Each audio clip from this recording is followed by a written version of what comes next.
Daft Punk will just choose like the best kick and the best clap, and that is doing the work. You know what I mean? And when they engage the filter, it's not like a real gradual thing. It fucking happens, and then they've made the choice, bold chested, and I always appreciate that. Welcome to A Musical Mind. I'm your host, Richard Raymond II. I'm a recording engineer, music producer, and multi-instrumentalist located in Colorado Springs, Colorado. In this podcast, we'll talk to a variety of musicians about the music-making process, as well as the life and mindset that have helped them find success as a musical mind. Thank you for being here. Here we go. What's up, everyone? Welcome to another episode of A Musical Mind. First things first, I gotta cue you in on my new record titled Glimmers, which is streaming anywhere you want. If you're a fan of yoga or MDMA, this was made for you, but there's a little something there for everybody. So please check that out. And if you like it, throw it on a playlist, share it with some friends. All of that stuff matters. I appreciate it. So today's guest is Danny Kulasik, the Chicago-based music producer, podcast producer, multi-instrumentalist, and DJ.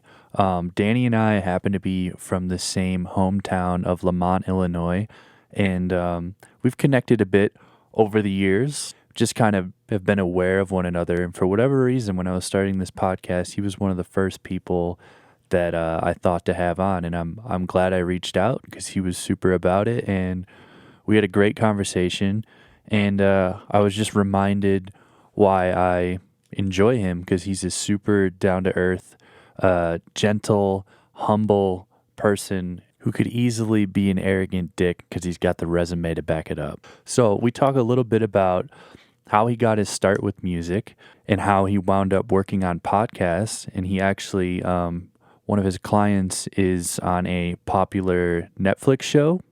He manages their podcast, so that was kind of interesting to learn about.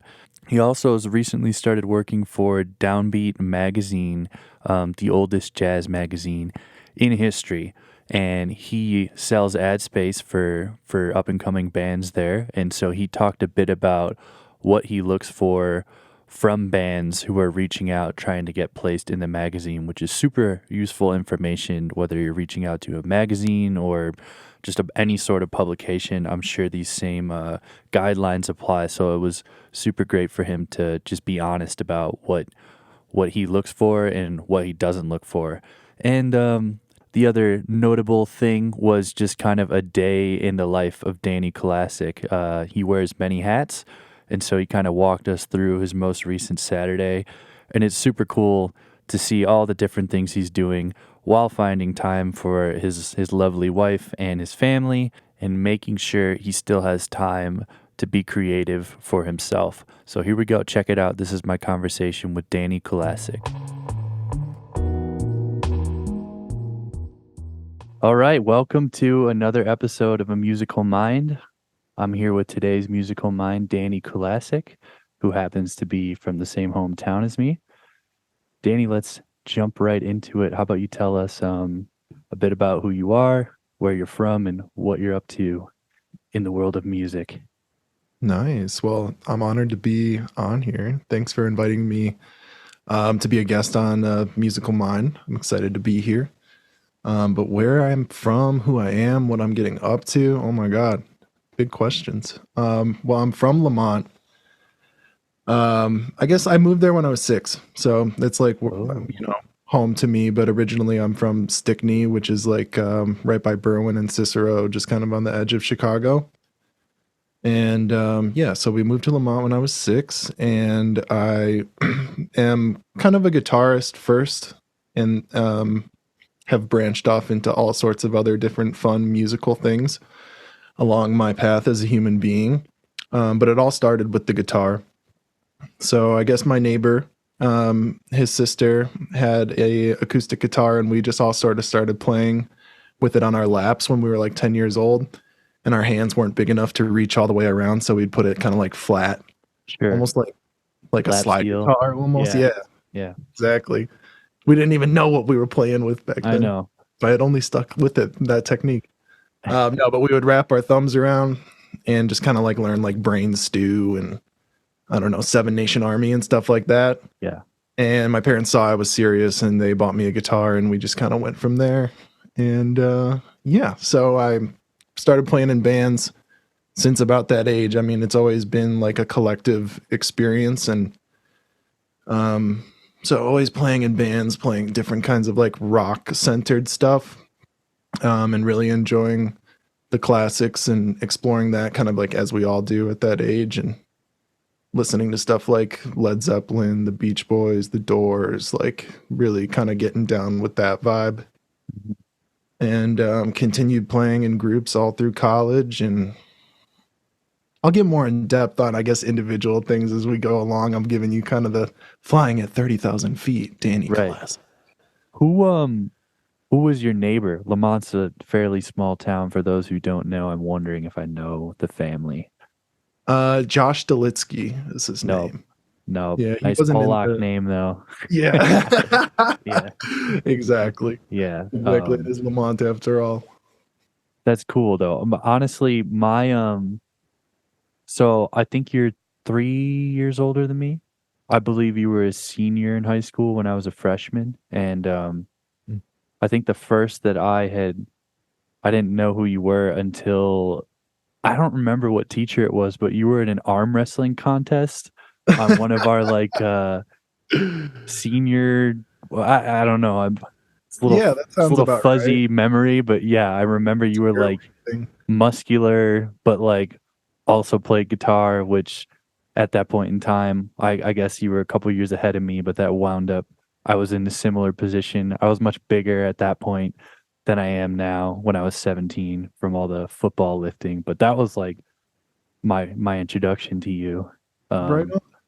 I just thought that'd be a funny one to probably a Yeah, funny memory for you. What was that? Do you remember? Was it Mr. Frankie, our speech teacher or something? I don't remember. Dan Frankie and I were super close though. We were like homies. I Hmm. had a service hour class with him where we just would play Monopoly, and he just gave That's me an. fun. It was, Yeah. but it's so interesting though because I feel like, gosh, I'm even like embarrassed talking about this. Like, woe is me, like athletic white man, like has a tough time growing up, but like growing up and being so pushed towards sports and I was absolutely encouraged musically in my family too, Hmm. but I feel just like culturally pushed towards like ultra masculine activities. Hmm.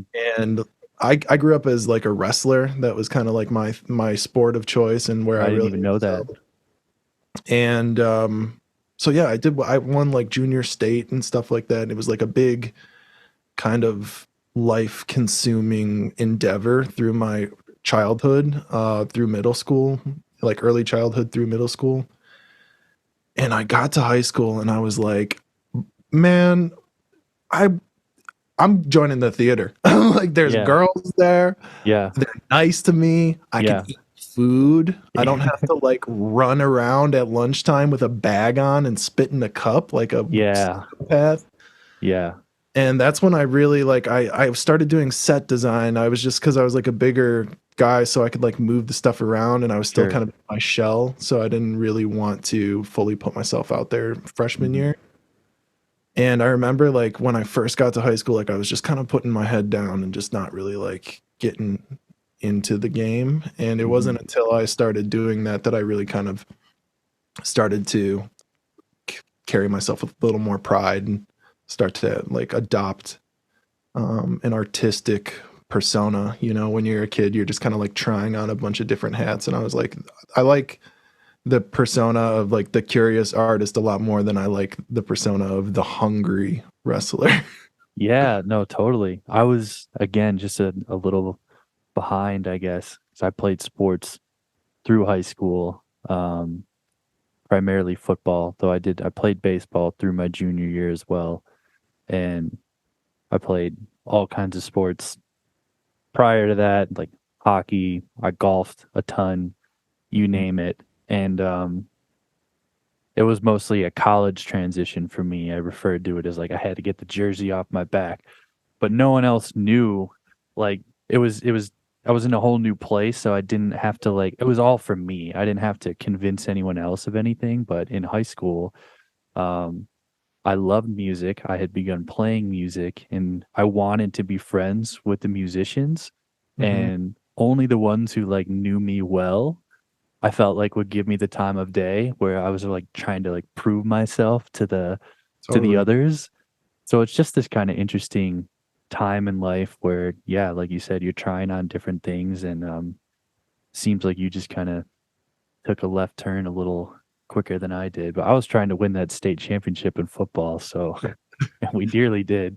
Got to chase that dragon, baby. Yeah, yeah. I mean, I knew I would have been so bummed like if I wasn't a part of that because I was, an active participant on that team, so I had to see it through. But as soon as that was done, I was done, and I lost like 20 pounds of muscle my freshman year of college.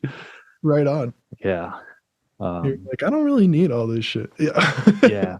Well, I was just trying not to gain weight because I knew I was going to stop exercising to the degree that I was, and I just like assumed it was kind of weird.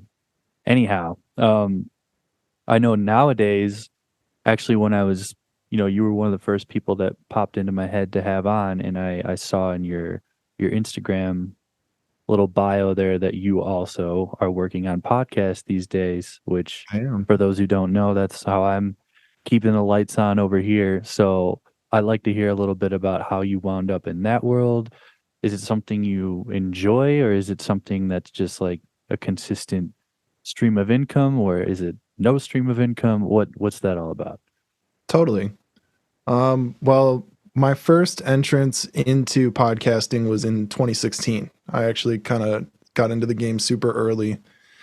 And I mean, not that early, but early enough. And I started a podcast company called Skyboxer, and I had several shows that I was starting up. But the only one that I truly got off the ground was called The Gear Hunter, and it was Mm, a music equipment show. And I would invite artists into my studio, or I would go to them, and we would do rig rundowns and kind of talk about oh the shit. story behind their gear and how they got it, and where it came from, and workshopping tones. And I had some good guests on there. I had Mike Fellamley from Alkaline Trio, the drummer. I had Luke Really? Old from the Walters, Oh, Macy, Stewart, Seema Cunningham from Ohm, and Kids These Days. Like, it was pretty cool. that is Um, cool. but I just wasn't really mature enough to see it all the way through at the time. Like, I did it for maybe, I want to say like 15 episodes. So like a solid 6 months. And I was really like, I don't know that I had the business acumen at the time to like think about monetization or think about sponsorship or like see all those things through. I just was really doing it as a something that I wanted to see these big things happen, and it was a good show, and I didn't understand why it didn't go all the way. Hmm. And I got distracted. Then I started copywriting. I started writing for TV commercials actually. Oh, cool. So did you go to school? What did you study? I studied English in college. I mostly Okay. studied poetry. Okay. I took like nearly every English elective that UIC had to offer, and they were like, just you can choose your concentration, and but yeah, you're getting an English degree. And I was like, all right, great. Why not study music? I was always of this kind of, I think, flawed school of thought, but I don't know, is that if I were to study music, then it would like rob it of its joy for me. Hmm. And I wasn't interested in being an engineer at the time. I wanted to be either the artist or like the producer, not Hmm. the engineer. So I felt like if I wasn't going to be studying those things, then I didn't have anything to gain. Sure. Do you do engineering now? I know you do quite a bit of production and like co-writing, correct? Yeah, I do. I do quite a bit of production and co-writing on the music front, and but with regard to podcasting, I do produce and engineer. Um, and I'll do tracking engineering and editing engineering. Some projects I'll do just the editing, and Cool. sometimes I'll just be there in person, to track for the editing engineer and It just depends. So are you doing this at uh like a specific location? Is that how this is going on? Podcasting, Mhm. I do work for Fire and Iron Studios, and they have a show all about mental health called Behind Our Door that I head up and Okay. produce. There's a couple other firefighter podcasts. One's called Designated Drinkers. The other is called oh gosh, Firecast, and I engineer on those as well under that network.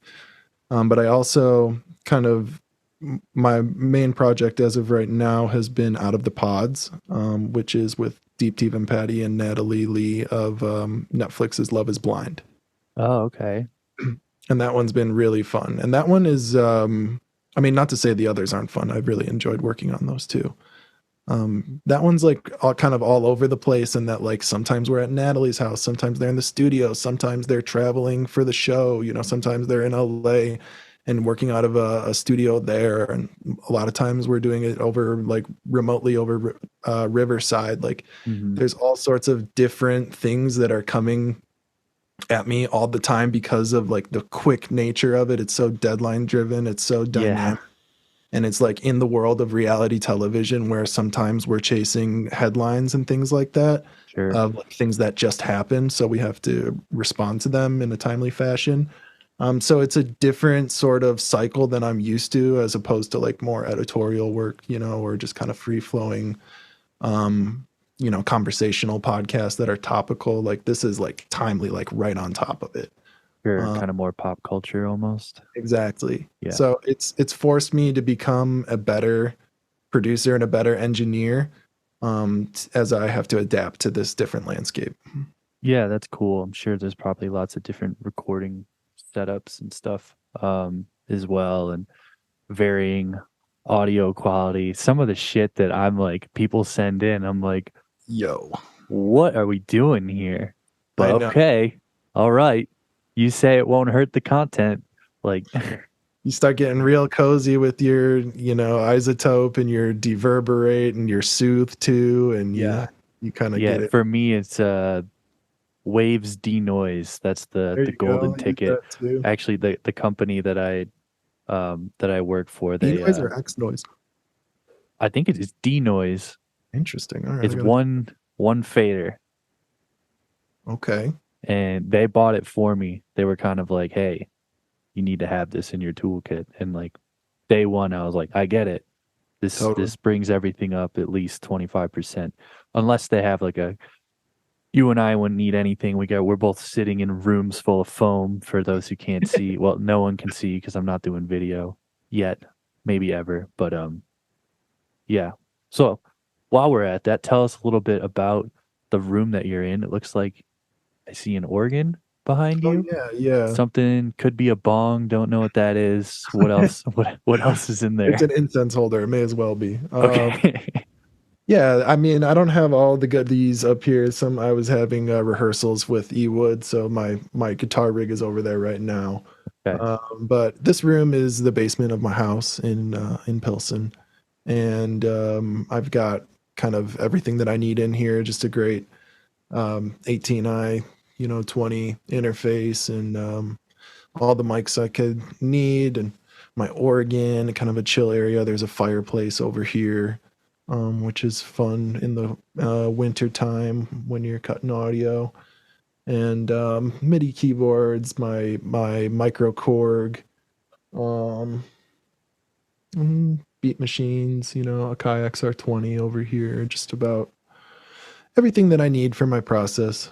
Um, Let's something talk that I about like. that process. Sorry to cut you off there. I thought No, I not at all. Yeah, the process. Oh, that's my favorite part. Mhm. It's it's so fun to play with process, honestly. Um so like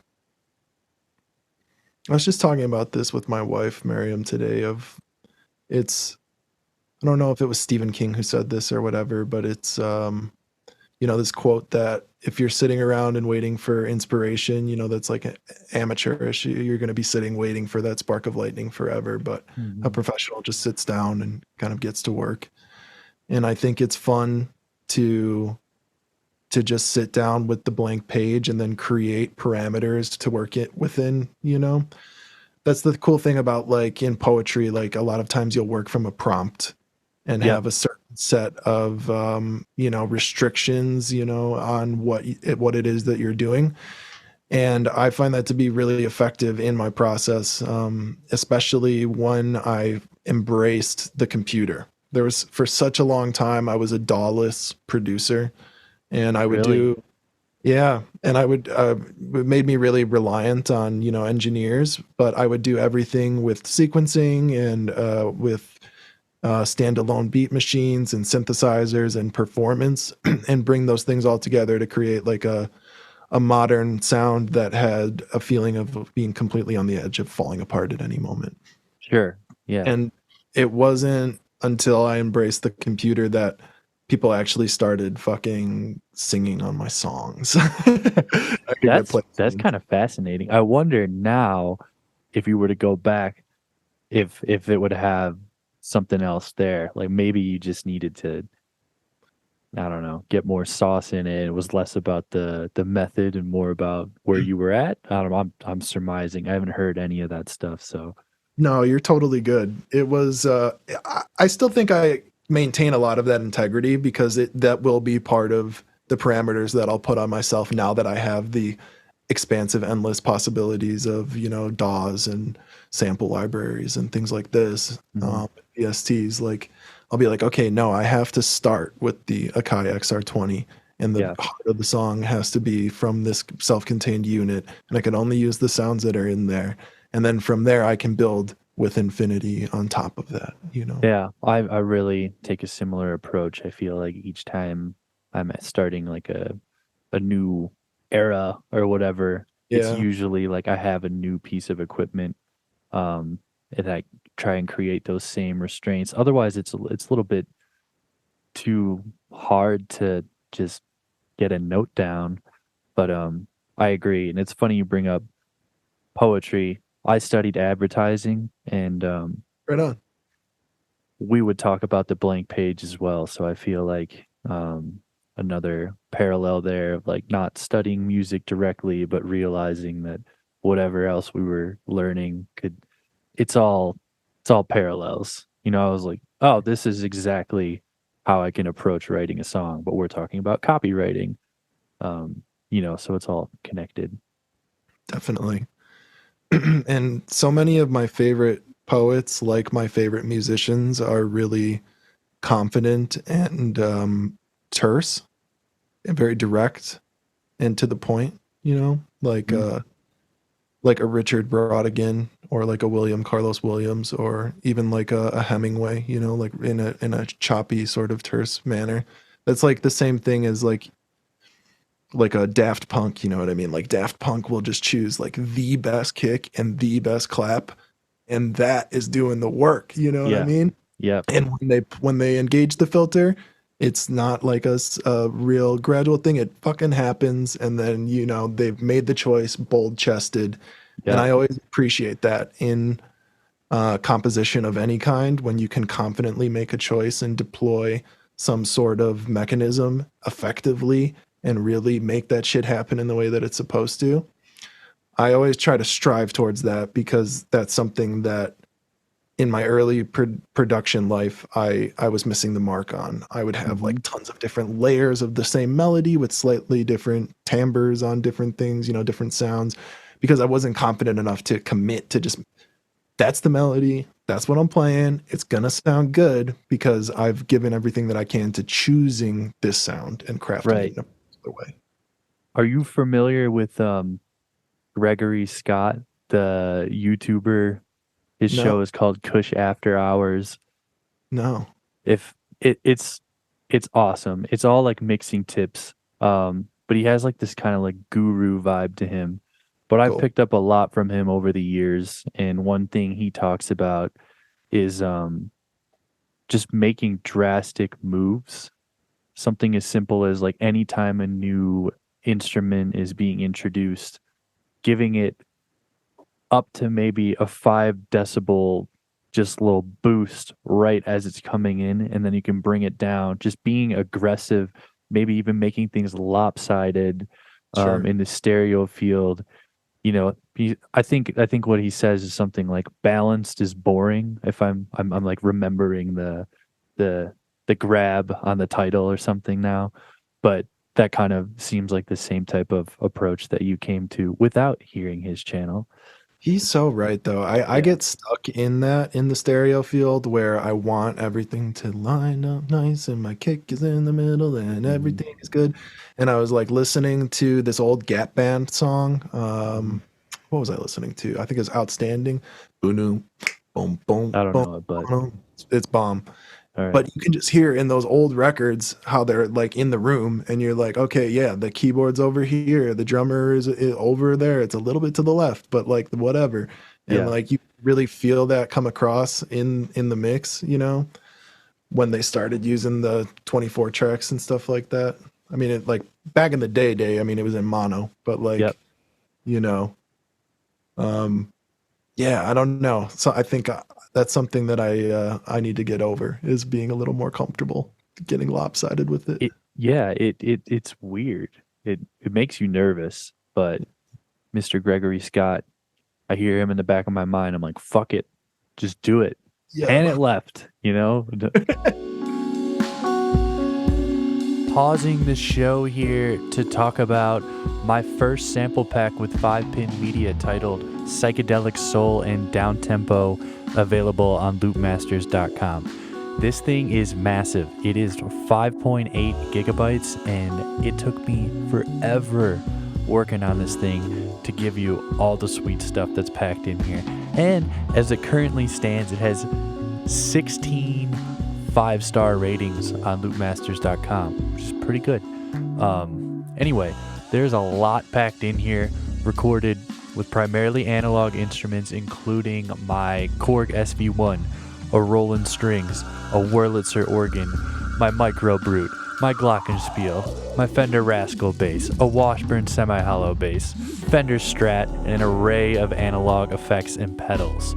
There are 100 acoustic drum loops on here that I played and recorded myself at Wholesome Studio C7 in Chicago's North Side back when I still lived there. And there are 502 drum loops in total, meaning the rest of those are programmed. There's so many drums in here. We also have one-shots. We've got musical loops on all those instruments that I named. To be specific, there's 766 loops, 179 one-shots, 981 multi-samples, 18 sampler patches, 240 MIDI files, and a Live 10 project featuring 25 sampler bass instrument racks. Like I said, this thing is huge. There's so much to use in here if you're a producer, beat maker, or you just need stuff to play along with. I put a lot of work into this thing. I promise there's plenty here for you to use. Sounds great. It's vibey. It's all down tempo, cool shit. Give it a listen, give it a buy. Head on over to Loop Masters. I got the link in the show notes. Go there, go get it, and start making some cool shit.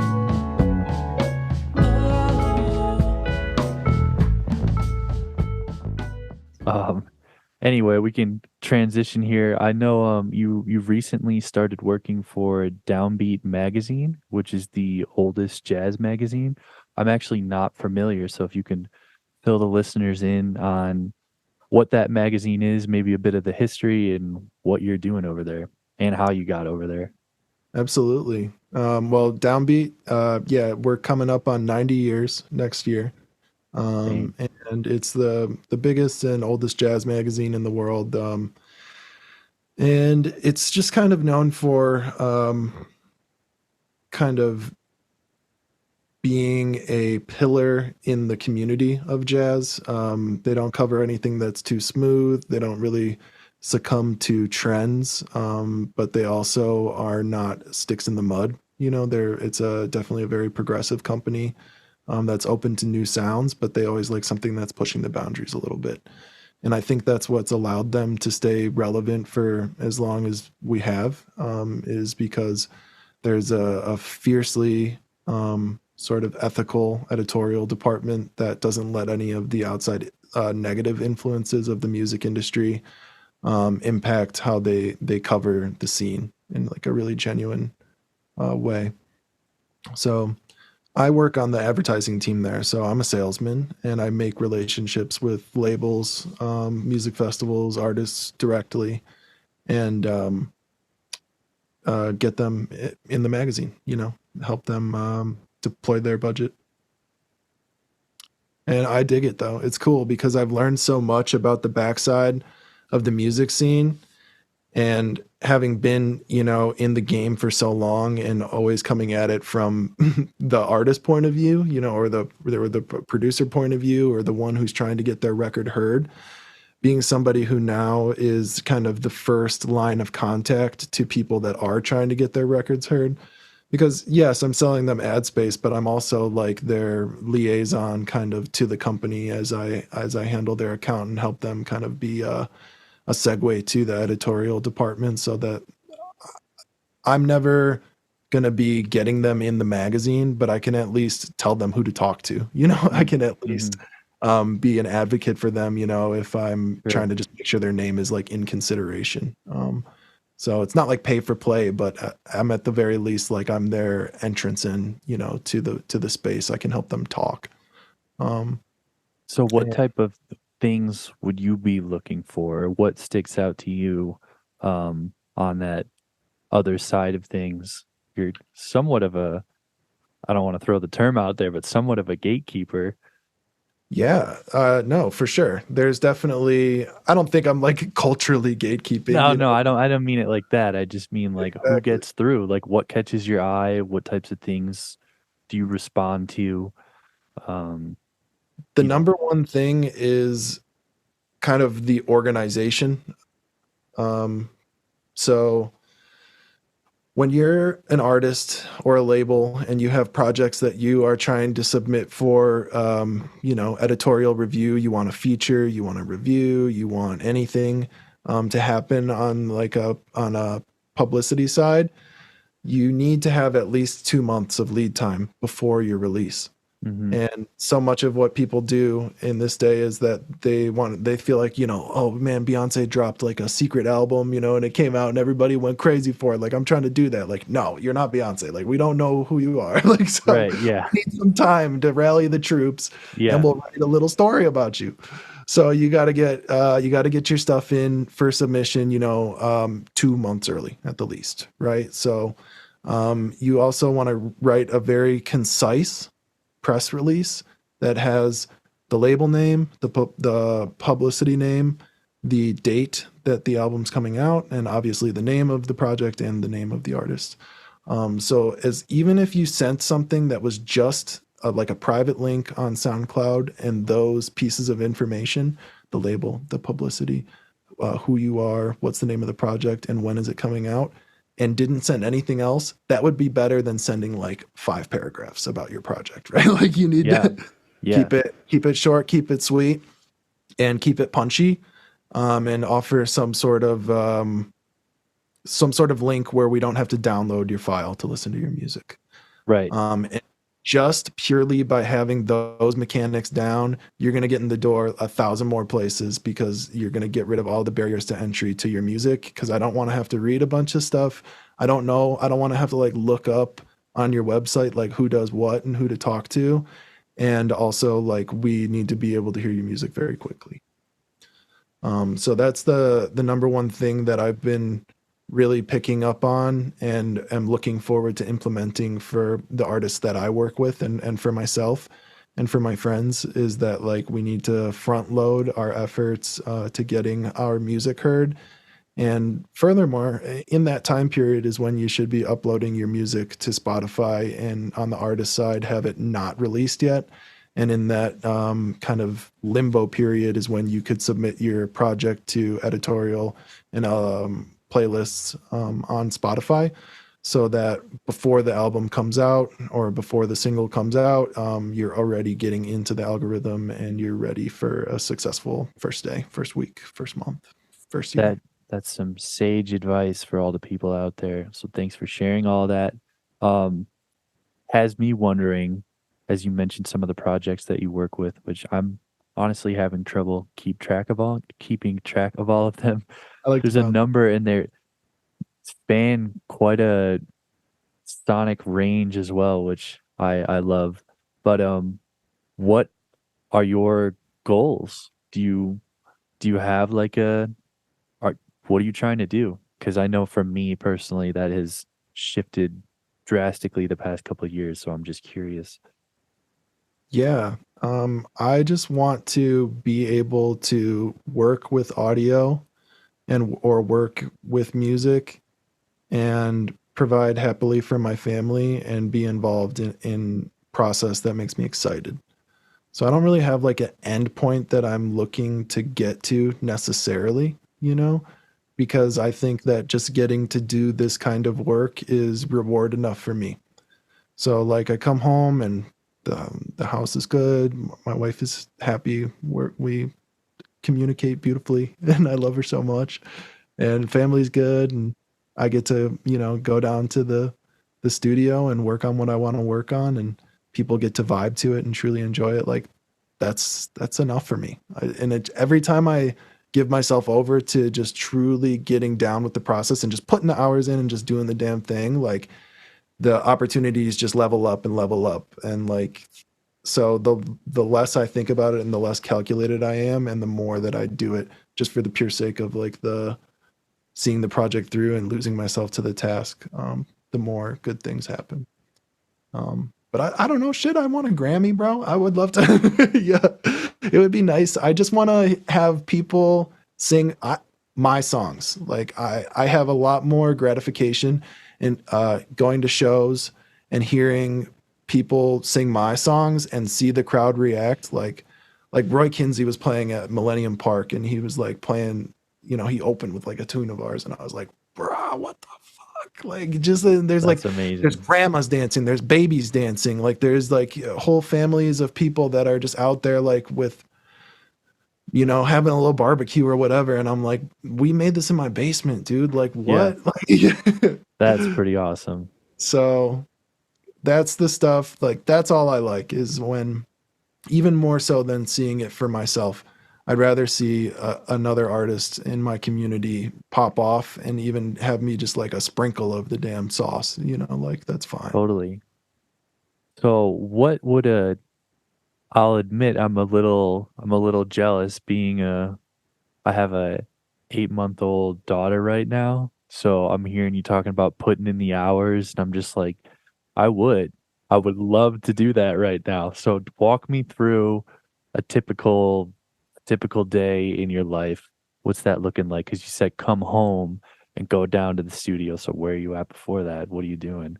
Yeah. I'm Uh, gonna Man, well, there is not necessarily a typical day because each one is always different. So, but I'll just Mhm. tell you like what last Saturday was like. Okay, so Sure. um I went the night before. I was at the Brandon Marsalis show at the Chicago Symphony Orchestra. I was up late. I woke up and I had to download some files for Out of the Pods and just get the session set up as I waited for the notes from the client who was like listening to the raw version, right? So I was just getting those off of Riverside, getting the session set up, and then packing up my equipment. After my equipment was packed up, I was ready to go to rehearsal for E Woods because we're playing at Midsummerfest in Andersonville in Chicago on June 11th. Sweet. We go to the rehearsal space. It's 11 a.m. We practice from 11 to 2:30, maybe 3. I wrap up there. Great session. Come home, and I still haven't gotten the notes for the podcast. So I start just going over my DJ set because I'm DJing in the evening in Oak Brook. So I start going over, downloading some more songs. I download more songs. Everything's feeling good. I start making sure like each key, like each song goes into each other and planning out my set a little bit. And then I get the email like, okay, dope. I got my edit notes. So I edit the podcast as much as I can and see that all the way through till about maybe 6 o'clock. And then I got to swing over to a family event in South Loop. My sister just like moved into a new place. So I'm at South Loop. I'm hanging, like it's a big family vibes. We got her boyfriend's family over there, and hanging with the babies and everything, and just making friends with these babies. And the pizza comes. I have some pizza, and then I'm off to my DJ gig. So I go to my DJ set. What time Get is it everything. now? Now it's 8:30. I get to Okay. the DJ set. Um, and 8:45 maybe when I show up. Sound check, everything goes great. I play from 9 to 1, and I come home and go to sleep and wake up and finish the podcast and then relax by the lake for the rest of the day with my Nice, friends. man. Yeah, that is quite the day. Yeah. Moving around a lot. Yeah, so it's like I have different deadlines for everything, of things that are all like hitting at different times. And so it's just kind of like about being very steadfast with my calendar, being really honest and communicative with my wife along the way, because that's a relationship that I like to spend a lot of like energy and nurturing and trying to be respectful to, and to be a good partner. So just checking in with her along the way and making space for each other and making time for each other. And also trying to make sure that I have enough time to have the room to actually be creative instead of just connecting dots. Mhm. Um, Yeah. No, I can imagine there's got to be a lot of you seem to be one of those creatives who also can stay organized. mm. I feel like maybe I'm generalizing, but that's a bit harder to come by. You're one of the lucky ones. I just lost too many opportunities. I fucked up through all of my early 20s and was just extremely disorganized, and had my talent to be able to take me only so far. And then when people really needed me to show up, or like I could have actually been an asset to a project, I was a liability. And I was like, I'm not going to be that person. So now I'm here. Can you expand on that a little bit? Like, is there a specific thing that you're specific story you're thinking of? Um, yeah. So like just little stuff, like for example, like my friend Alex Palma, he's like a really extremely talented engineer. He does a lot of great live sound. He does a lot of stuff for Blue Man Group. He does amazing work. But he was kind of an instrumental part of this DIY space called the Dojo. And the Dojo was like popping in Chicago, in the Pilsen, had like great visibility at the time. It was this really cool kind of interdisciplinary, intersectional space. Awesome. Very illegal, very good. And so he was doing a video shoot or a podcast or something, and he hired me on as like or he didn't hire me. He asked me to be like the assistant, to the audio assistant, and help, run the show. And I got there and I just like rolled blunts for like 3 hours and just like smoked out the whole place and like posted about it on social media, and was not actually helpful at all. Uh, And I thought nothing of it. And then he never asked me back to do anything for the project, and other people were doing what I was doing. And I was like, huh, fuck, like, why didn't I get that? I wanted to work on that. And you had a chance to work on it, Dan, and yeah. you got high. So I, as I like got older and reflect on things of that nature, I'm like, all right, Dan, like it's cool. You want to be in the cultural moment. You want to be someone who's a fun hang. Like you want to drink deeply from the cup of life, but you got to Mhm. take care of your shit. And a calendar is actually really important, and it's not so Yeah. bad. It's not a scary thing. It's a good thing. Wow. No, that's a good story. Um, I'm wondering, you mentioned the calendar being something that's important to you. Has there been any type of like personal discipline with I don't really know what you like to do, but you mentioned blunts, whether it's alcohol or blunts. Is there any sort of parameters around that? Do you just kind of like let it loose and you can get your shit done, or is that compartmentalized? Has that changed over the years?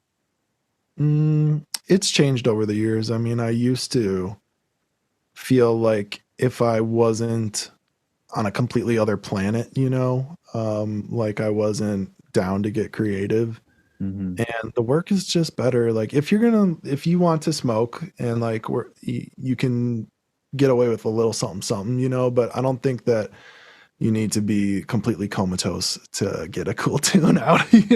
No. Um, so yeah, I don't know. I think I've just, as a human being, have just grown up a lot on that front, and am able to put things aside when they need to be aside and kind of read the moment. Yeah, I seem to see that having I mean that was something I did very regularly. I never got like super duper blitzed, but it was a very regular thing. Whereas now, most days I don't really do anything. And so those experiences that I do have are way more powerful. Number one, I don't need as much to get to any type of, you know, other planet, so to speak. And it seems to like matter more when it's done intentionally and in these like dedicated pockets than like this just constant state of being. It almost doesn't serve you when it's just like a constant thing. That's been for me anyway. Totally, I hear you. So I have to ask you, Sure. as I'm just so, I love children. I look forward to, God willing, having many of my own. Hmm. And as a human being, what is that like? And as a musician, what is that like? Oh man, it's a big question. I know. Um, well, it has been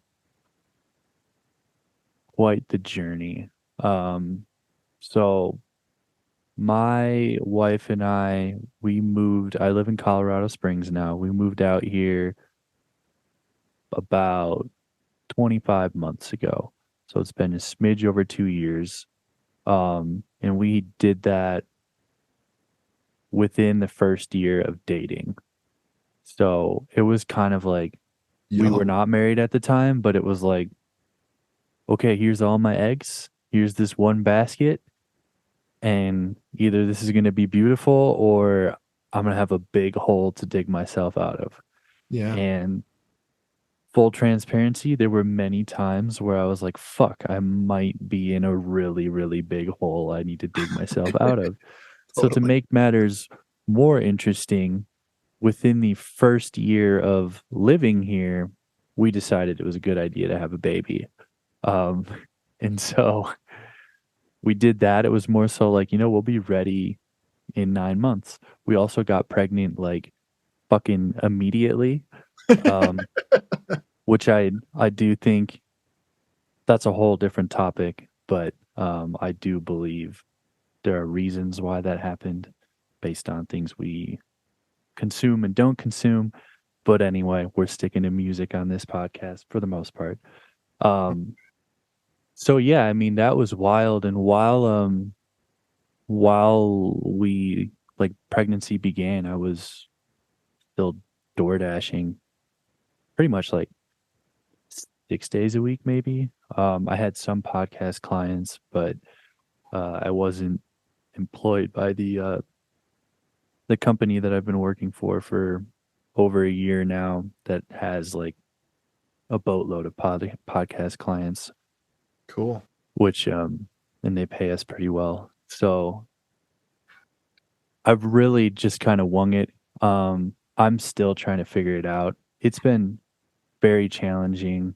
My wife and we don't do things. Our parenting philosophy is we're not going to do things that make our lives easier at the expense of our child, which seems to be the most common way of doing things nowadays. Mhm. We're very drawn to doing, whether it's food or raising a child. We try to do things like as ancestral as possible, which Beautiful. in the modern world can be challenging, especially when you move to a different state and you don't have. I do have one cousin here who does have kids of his own, but we really don't have any immediate familial support.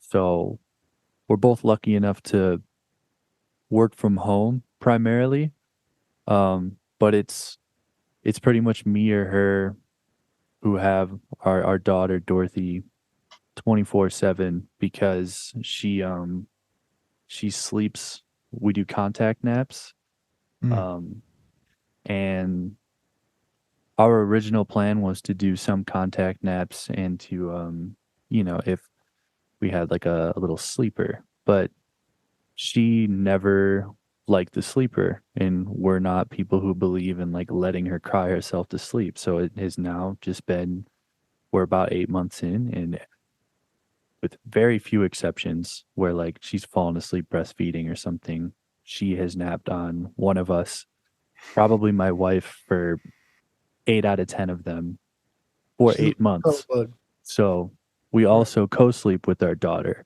meaning she sleeps with us. So I go to bed at probably like around like 8 p.m. and we'll wake up usually around like 6 a.m. Um, which is fine for me because I can do my work whenever I can do my work. Yeah. Usually doing my work when she's napping and when she's awake. Um, I'm with her.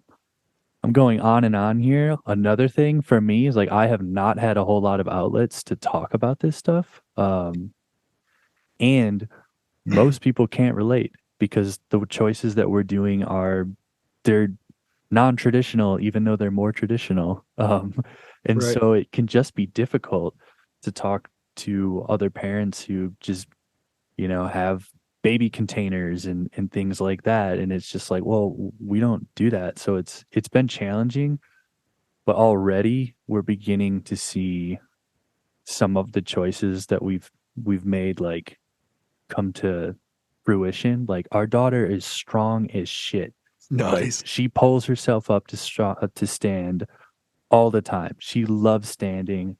Most likely going to be an early walker. Like Nice. she's doing awesome, and she already like she moves with grace.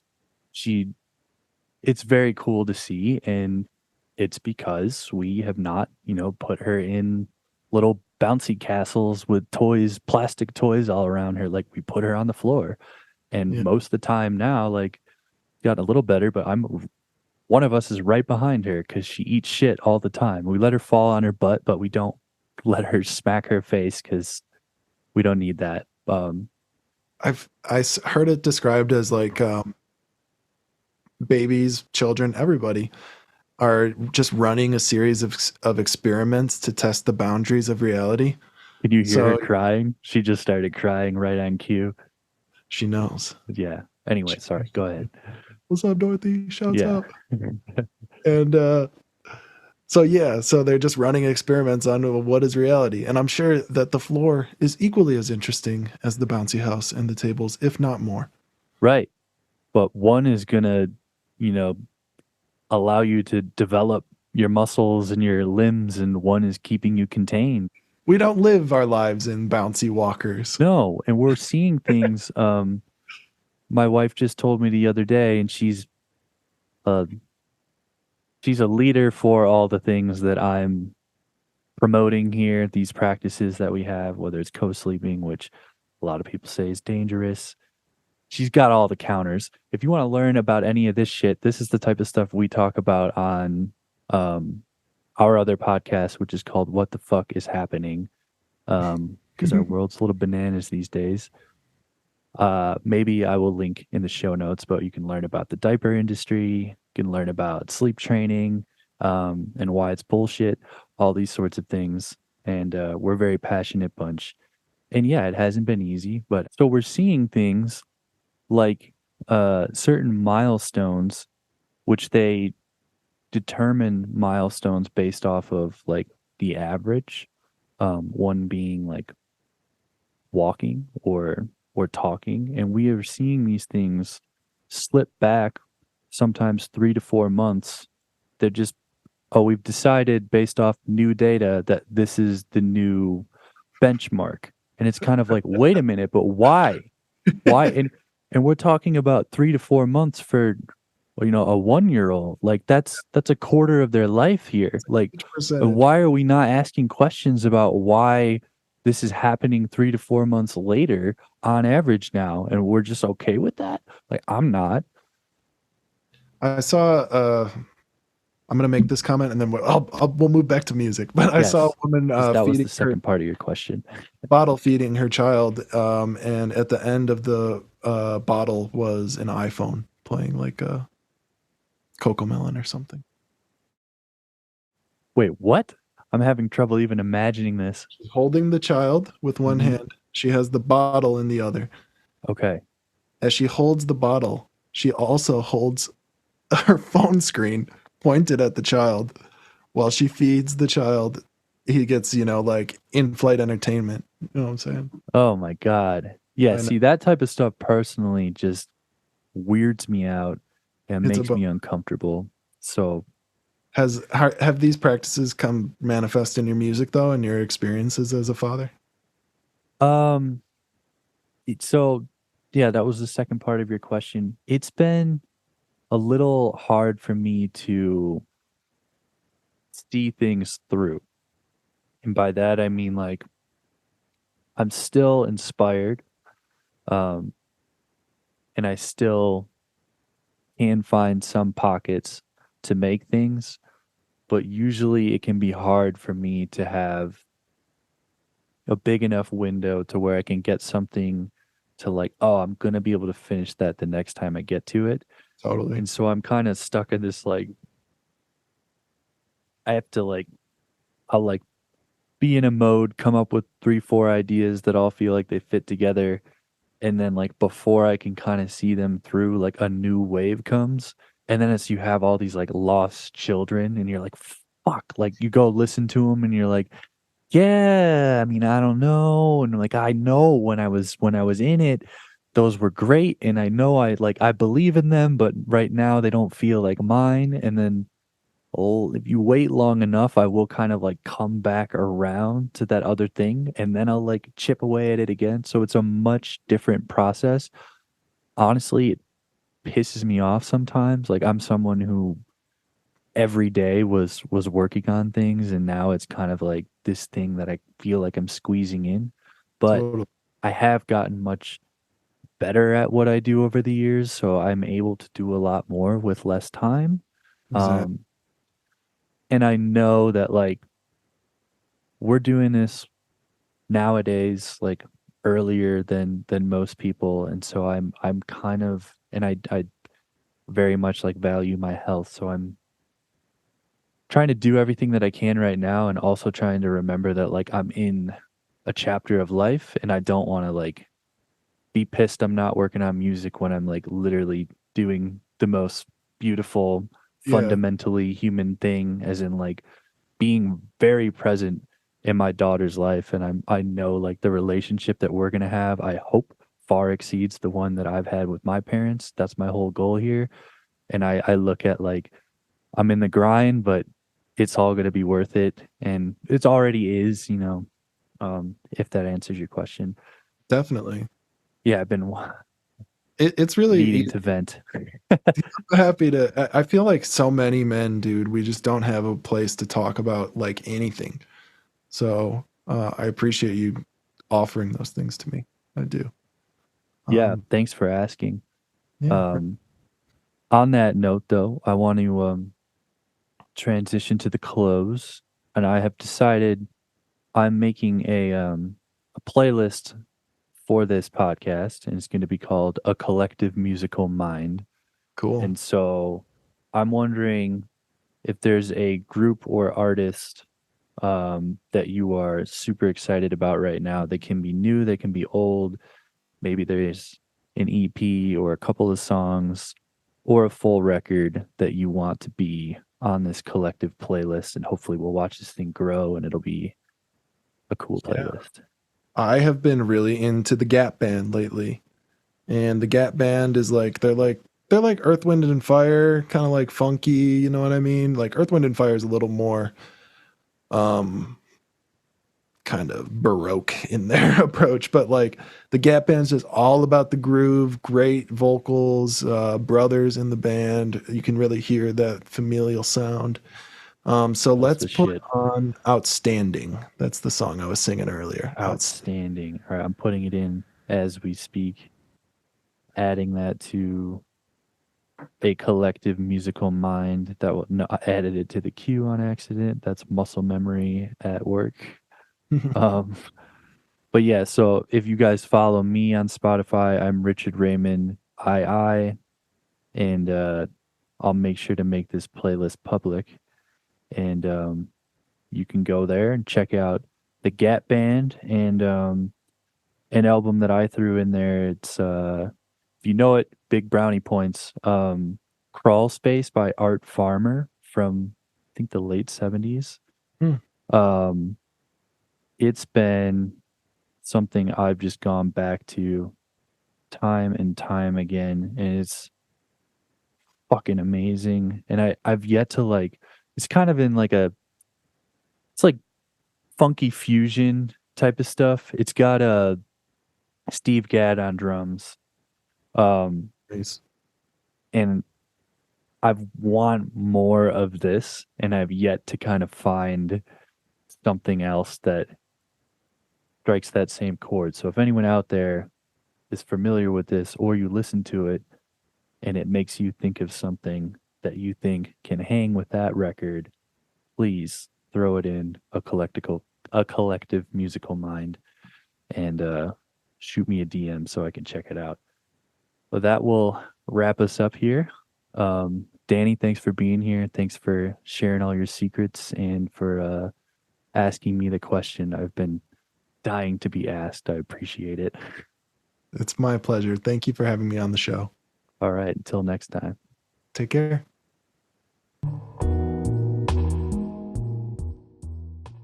Listening. I hope you guys learned something today. It was super great for Danny to kind of open up and be honest about what he looks for when bands are pitching him, what to do, what not to do.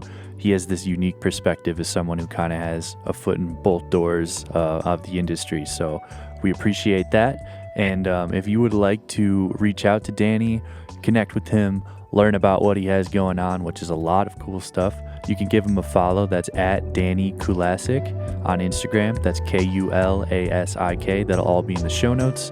Give him a follow. Say what's up. I'm sure he'll appreciate it. And thanks for being here.